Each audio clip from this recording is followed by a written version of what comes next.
नमस्कार दोस्तों, जैसा आप जानते होंगे अभी हाल ही में आरबीआई के गवर्नर के रूप में जो है नए व्यक्ति का चयन हुआ है और ये आरबीआई के गवर्नर के रूप में संजय मल्होत्रा का नाम जो है वो सामने आया है। रिसेंटली अभी हाल ही में 26वें व्यक्ति के रूप में इनका नाम आएगा। तो डबल लगातार कार्यकाल के लिए थे। उससे पहले जब मैं शक्तिकांत दास की बात करता हूं तो आरबीआई वो हमारे जो सेंट्रल बैंक के रूप में जिसका जो एक तरीके से काम करता है, बैंकों का बैंक जिसको आप बोलते हो, ये संजय मल्होत्रा इससे पहले हमारे राजस्व मंत्रालय में सेक्रेटरी के पद पर थे। राजस्व के पद पर ये वर्तमान में काम कर रहे थे, लेकिन अभी हाल ही में इनको क्या बना दिया गया है, रिजर्व बैंक ऑफ इंडिया का नया गवर्नर बना है।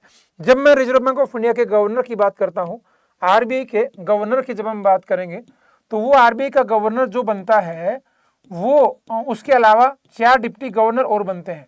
4 डिप्टी गवर्नर और बनते हैं गवर्नर के साथ साथ, ठीक है। और ये कभी से बनता चला आ रहा है। लेकिन जब मैं इनके बारे में थोड़ी सी डिटेल बात करें, सबसे पहले तो हम बात कर लेते हैं जो आज ये खबर है। इस खबर के हिसाब से जब हम बात करेंगे तो कि Sanjay Malhotra appointed a new RBI governor replacing Shaktikanta Das. बहुत लंबा टाइम होगा शक्तिकांत दास को इस पद पर हुए। तो नोटिफिकेशन अभी department of personal and training जो है state in Malhotra will be the next RBI governor period of 3 year, मतलब आने वाले 3 साल के लिए होने वाले हैं। और ये 11 दिसंबर 2024 से अपने पद पर इस पद की शुरुआत करने वाले हैं। जो है इसकी जब हम बात करेंगे तो इस पद की शुरुआत करने वाले हैं 11 दिसंबर 2024 से, ठीक है। Sanjay Malhotra and the Indian administrative services IAS है ये 1990 बैच के, ठीक है। राजस्थान कैडर से इसका संबंध माना जाता है, याद रखिएगा इस बात को, ठीक है। तो रिसेंटली जब हम बात करेंगे आरबीआई के गवर्नर के रूप में और 3 साल तक इनका पद रहेगा। दूसरी मैं बात करता हूँ वर्तमान में आरबीआई का जो गवर्नर है उसमें सबसे पहले जो नाम आता है वो सर ओसबर्न स्मिथ का नाम लिया जाता है, जो 1935 1 अप्रैल से लेकर के लगभग 1937 तक आरबीआई के गवर्नर रहे, ठीक है, सर ओसबर्न स्मिथ। और जब इसकी स्थापना की गई थी आरबीआई की, वो हम बात करेंगे तो 1 अप्रैल 1935 से इसकी शुरुआत हुई थी, आप जानते होंगे। 1935 से इसकी शुरुआत की गई थी, 1935 से आप जानते हैं। और ये कौन सी कमेटी की रिपोर्ट के आधार पर बना था, तो बोलेंगे हिल्टन यंग कमीशन की रिपोर्ट के आधार पर। हिल्टन यंग कमीशन की जब हम बात करेंगे तो उस कमीशन की रिपोर्ट के आधार पर जो है इसको बनाया गया था। तो हिल्टन यंग कमीशन की रिपोर्ट के आधार पर इसकी शुरुआत हुई, इसकी जो है बनाया गया। और ये हिल्टन यंग कमीशन कब आया था, तो 1926 में 1926 में आया। उसके बेस के ऊपर 1 अप्रैल 1935 को बनाया गया। और मैं इसकी बात और कर रहा हूँ, इन्होंने जो ये आरबीआई है रिजर्व बैंक ऑफ इंडिया, इस रिजर्व बैंक ऑफ इंडिया ने जो है म्यांमार का सेंट्रल बैंक के रूप में भी काम किया, म्यांमार के या बर्मा के बनने के बाद, ठीक है। क्योंकि पहले तो बर्मा था ये, बाद में जब पाकिस्तान और भारत पाकिस्तान अलग हुए और पाकिस्तान के सेंट्रल बैंक के रूप में भी इन्होंने काम किया था। ये भी आप अच्छे से जानते होंगे आरबीआई के द्वारा।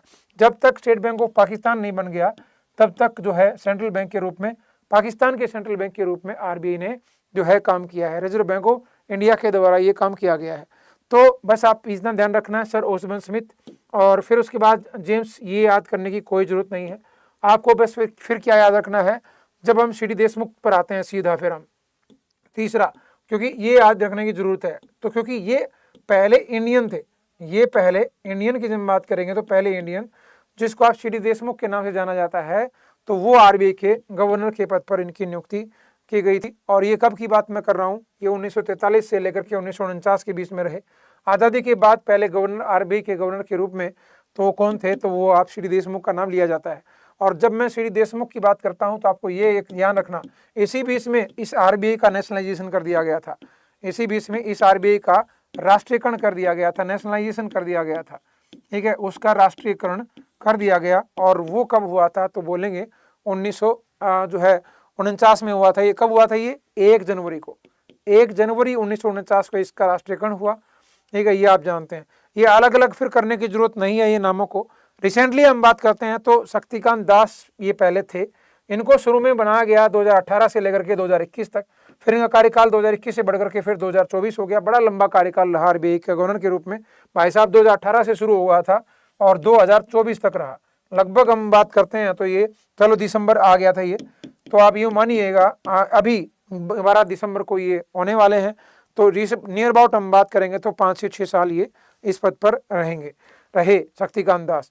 तो उससे पहले उर्जित पटेल थे, उससे पहले रघुराम राजन थे, सुब्बाराव, वी जो है रेड्डी, बिमल जालान, सी रंगराजन, एस वेंकटरमन। ये नाम आपने डेफिनेटली पुराने नाम जो है रिसेंटली जो इससे पहले गवर्नर रहे हैं आरबीआई के, उन सभी नामों को आपने सुना भी होगा, देखा भी होगा, है ना। ये कई बार ये क्वेश्चन आता है, तब ये क्वेश्चन आया ना, निम्नलिखित में से कौन आरबीआई के गवर्नर नहीं रहे। अब आरबीआई के गवर्नर नहीं रहे, तो नहीं रहने की बात आती है तो आपको डेफिनेटली याद करने पड़ेंगे थोड़ा सा, Venkat Raman, C Rangarajan, Bimal Jalan, Y V Reddy, D Subbarao, Raghuram Rajan, Urjit Patel, Shaktikanta Das और संजय मल्होत्रा। ठीक है, तो 1992 तक तो मैंने इधर बता दिए और 1970 तक मैंने शुरू में ये बता दिए। इस तरह जब हम बात करें सी डी देशमुख, फिर उसके बाद हम बात करेंगे तो जो है बनेगल रामा राव, उसके बाद के जी जो है अम्बेडकर, और उसके बाद HVR अयंगर, फिर PC भट्टाचार्य, फिर LK झा। ये नाम नहीं आते, कभी भी नहीं सुने हैं, ये नाम आप लास्ट वाले जरूर आप ध्यान में रखिएगा।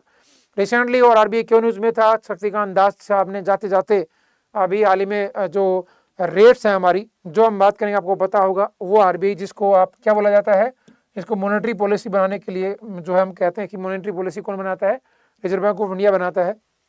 तो पॉलिसी मेजर हुई, रेपो रेट अनचेंज हुई, पहले भी इतनी थी 6.5, अब भी इतनी रही। पॉलिसी जो है सेंटेंस की बात करेंगे तो अनचेंज रही। उसके बाद SDF रेट की बात करेंगे तो ये भी 6.25 रही। MSF की बात करेंगे तो ये भी 6.75 है। बैंक रेट भी नहीं बदली, 6.75। MPC members voted 4:2 majority to maintain status की बात करें। CRR की बात करते हैं तो ये 4 पॉइंट हो गया, ये थोड़ा बढ़ गया 50 पॉइंट, मतलब 0.50। CRR कट टू रिलीज जो है 1.16 lakh crore into banking system into जो है ट्रांसैक्शन की बात हम करते हैं। तो उसके बाद जब मैं GDP की बात करता हूं तो इन्होंने कहा है कि GDP कितनी रहने वाली, एस्टिमेट कट 6.6 फ्रॉम 7.2 से आप जो है वो 6.6 कर दी गई। फिर उसके बाद फाइनेंशियल ईयर 25 ये जो है 7.2 थी, कितनी होगी 6.6।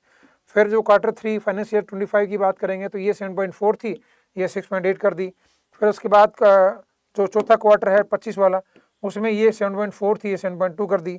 फिर जो पहला क्वार्टर 26 वाला, ये 7.3 कर रखी थी, इसको घटाकर 6.9 कर दिया। फिर उसका दूसरा क्वार्टर 26 का, वो 7.3 कहा गया। मतलब पहले इतनी डिसाइड कर रखी थी आरबीआई ने कि इतनी रहने वाली है हमारी GDP ग्रोथ रेट, लेकिन वो अब उन्होंने थोड़ा सा कम करके कट कर दिया है रिसेंटली, ये 2-3 दिन पहले की बात है। उसके बाद हम बात करेंगे, नेक्स्ट आता है क्या, हमारी जो इन्फ्लेशन है वो फोरकास्ट बताया गया कि फाइनेंशियल ईयर 2025 जो हम बात करेंगे इन्फ्लेशन टारगेट रेज 4.8 फ्रॉम जो है 4.5 से 4.8 कर दी गई है। मतलब महंगाई की दर अलग अलग कितनी कही गई है, पहले 4.5 बोला गया था, लेकिन अब बढ़ करके इतनी अलग अलग क्वार्टर्स की जो मतलब एक तरीके से महंगाई की दर है वो डेफिनेटली अभी हाल ही में बढ़ने की बात कही गई है। तो ये अभी हाल ही में रिजर्व बैंक ऑफ इंडिया के द्वारा बोला गया। अब हम बात करते हैं, इन क्वेश्चन की बात करूंगा तो ये क्वेश्चन मैं दे रहा हूँ 8 क्वेश्चन, इन 8 क्वेश्चन का आपको कमेंट करके नीचे जवाब देना है, ठीक है। 8 क्वेश्चन का, और एक ही कमेंट में 8 क्वेश्चन का जवाब आना चाहिए, ये भी ध्यान रख ली, थोड़ा यदि ध्यान रहे तो ठीक है, ना तो मर्जी है तारी, जैसा आप तुम करो। आरबीआई की स्थापना कब हुई भाई बताओ, 15 अगस्त 1943, 1 अप्रैल, 26 जनवरी 1950 और 1 जुलाई 1956। बताइए रिजर्व बैंक ऑफ इंडिया की स्थापना कब हुई, करा चुके हैं ना हम। फटाफट इनका कमेंट करके नीचे ऑफलाइन करने वाले ऑफलाइन, और ऑनलाइन देख रहे हैं वो ऑनलाइन अभी जो है साथ में कमेंट कर सकते हैं, लेकिन बाद में जरूर करें आप, ठीक है। जो अच्छा कमेंट करेगा, जो सबसे ज्यादा अच्छा कमेंट करेगा, सबसे ज्यादा 8 में से 8 का आंसर बढ़िया बताएगा, तो नेक्स्ट क्लास में हम उसका जिक्र करेंगे कि किसने कितना अच्छा आंसर दिया। आरबीआई का राष्ट्रीयकरण कब होता है तो वो आपको बताना है। फिर उसके बाद आरबीआई का मुख्यालय कहाँ पर पड़ता है, तो उसका आरबीआई का हेडक्वार्टर आपको पता होगा, जो है आरबीआई का जो हेडक्वार्टर की जब हम बात करते हैं तो वो तो पड़ता है एक जगह, लेकिन उसके जो अन्य कार्यालय भी पड़ते हैं, जिसमें आप चाहे मुंबई की बात करूं, चेन्नई की बात करूंगा या कलकत्ता की बात करता हूं, या कहीं और कहाँ इसकी प्रिंटिंग प्रेस है, जो भी आप डिटेल आप बता सकते हैं जरूर बताइए। आरबीआई का पहला भारतीय गवर्नर कौन था, तो डॉक्टर मनमोहन सिंह भी रहे हैं आरबीआई के गवर्नर, याद रखिएगा। तो सी.डी. देशमुख थे, या मल्होत्रा थे, या फिर शक्तिकांत दास थे, ये तो अभी थे भाई। अगला है, आरबीआई द्वारा जारी किए गए 1 रुपए के नोट पर किसके हस्ताक्षर होते हैं। ये क्वेश्चन तो कॉमन सा क्वेश्चन है बच्चों वाला। 1 रुपए के नोट पर किसके हस्ताक्षर होते हैं, आरबीआई के गवर्नर के, वित्त मंत्री के, वित्त सचिव के, या फिर प्रधानमंत्री के। तो क्या नाम देने वाले हो, तो आरबीआई के गवर्नर की जब बात करेंगे तो गवर्नर होंगे, या वित्त मंत्री के होंगे, या वित्त सचिव के होंगे। अगला है, आरबीआई का प्रतीक चिन्ह क्या है, तो आरबीआई का प्रतीक चिन्ह है एक हाथी, एक वृक्ष, एक बाघ या खजूर का पेड़, एक मोर या अशोक स्तंभ, या एक सिंह और चक्र। उसके बाद नाम आता है, भारत की मौद्रिक नीति का निर्धारण कौन करता है, तो भारत सरकार करती है, योजना आयोग करता है, मौद्रिक नीति समिति करती है, वित्त आयोग करता है। और आज का आखिरी क्वेश्चन है, आरबीआई का उद्देश्य क्या है, कि बैंकिंग सेवाओं में प्रदान करना, मौद्रिक स्थिरता बनाए रखना, प्रत्यक्ष कर संग्रहण करना या विदेशी व्यापार को नियंत्रित करना। क्या मकसद है आरबीआई का, बनाने का उद्देश्य क्या है, क्या काम करता है रिजर्व बैंक ऑफ इंडिया, तो ये आपको बताना है। तो फटाफट एक बार कमेंट करके बताइए कि क्या नाम आप देने वाले हो। और भाई इन क्वेश्चन का आंसर मुझे चाहिए।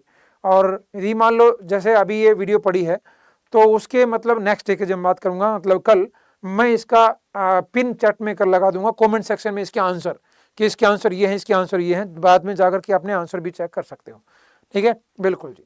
तो यदि आप चाहते हो भाई संकल्प बैच की तैयारी आप कर रहे हैं, किसकी, हरियाणा पीएससी की तैयारी कर रहे हो, तो हरियाणा पीएससी की तैयारी करने वाले बच्चे स्टडी IQ ऐप को डाउनलोड करो, और डाउनलोड करके नीचे डिस्क्रिप्शन में भी लिंक मिल जाएगा और कमेंट सेक्शन में मिल जाएगा। वहां जाकर के फाउंडेशन संकल्प बैच नंबर 11 पर जाकर के जाइए, और वहां पर ये कोड इंडिया यूज नहीं करना, आपको कोड कौन सा यूज करना है, PDK लाइव, ये कूपन कोड आपको यूज करना है। इसको यूज करेंगे तो जो ये 12,999 बता रहा है ना, ये कितने में दिखाएगा, 11,999 दिखाएगा। ठीक है, तो कैसे यूज करना है वो बता देता हूँ। तो स्टडी IQ पे गए, हरियाणा पीएससी पे गए, बाय नाउ किया, ये इतना दिखा रहा है। लेकिन जब हम बात करेंगे तो ये, लेकिन 14,999 PDK लाइव आपने यहाँ फॉर ऑफर अवेलेबल में क्लिक किया, और यहाँ पर नीचे आ गया, इसको क्लिक कर दिया, यहाँ लिखा टाइप किया, अप्लाई करते ही फिर बाय नाउ, और फिर ये 2,999 कम होकर के देखो 11,999 हो गया। तो इस तरीके से इसमें क्या क्या मिलने वाला है, लाइव क्लासेस आपको मिलेंगी कम से कम 1,000 घंटे की। ठीक है, और वो बायलिंगुअल मिलने वाली है, इंग्लिश और हिंदी में। 1-to-1 मेंटरशिप मिलती है, आंसर राइटिंग प्रोग्राम्स होते हैं, क्योंकि मेंस की तैयारी डेफिनेटली आपको करनी होती है। प्री और मेंस के बीच में ज़्यादा समय होता नहीं है तैयारी के लिए, तो आपको अभी से मेंस की तैयारी में जुटना पड़ेगा। प्रीलिम्स के लिए मॉक टेस्ट मिलते हैं, आपको हैंड नोट्स दिए जाते हैं टीचर्स के द्वारा बनाए हुए, तो हिंदी और इंग्लिश दोनों माध्यम में मिलते हैं। तो आप फटाफट से अभी आलिम स्टडी IQ ऐप को डाउनलोड करो, डाउनलोड करके PCS के इस बैच में जुड़ जाओ। और ये इसमें एडमिशन जो है वो 10 तारीख तक हो रहे हैं, मतलब कल तक। ठीक है, तो फटाफट जुड़ करके इसमें अपने जुड़ करके इसका फायदा उठाओ। और अभी मतलब अब की बार आपका आखिरी चांस होना चाहिए, जब आप स्टडी IQ PCS के साथ आप जुड़ जाएंगे ना, इसी ऐप के साथ जुड़ जाएंगे और ये बैच ले लेंगे, तो डेफिनेटली वो आखिरी बार आपका पेपर होने वाला है। क्यों, क्योंकि इसका सिलेक्शन हो जाएगा उसके बाद आपका, क्योंकि आप सही जगह पर और सही जो है मतलब एक तरीके से जगह अपना थोड़ा सा पैसा जो इन्वेस्ट करने वाले हो, और वो इन्वेस्टमेंट आपको ज़िंदगी भर काम आने वाली है। तो फटाफट जुड़िए। ठीक है, और मतलब अभी जाकर के स्टडी IQ ऐप को डाउनलोड कर लो। ठीक है, धन्यवाद। और हाँ, सुबह सुबह 7 बजे करंट अफेयर क्लास होती है मॉर्निंग में, उसके साथ जरूर आप देखा करो उसको। मॉर्निंग में सुबह 7 बजे नेशनल, इंटरनेशनल और हरियाणा की खबरें लेके आता हूँ।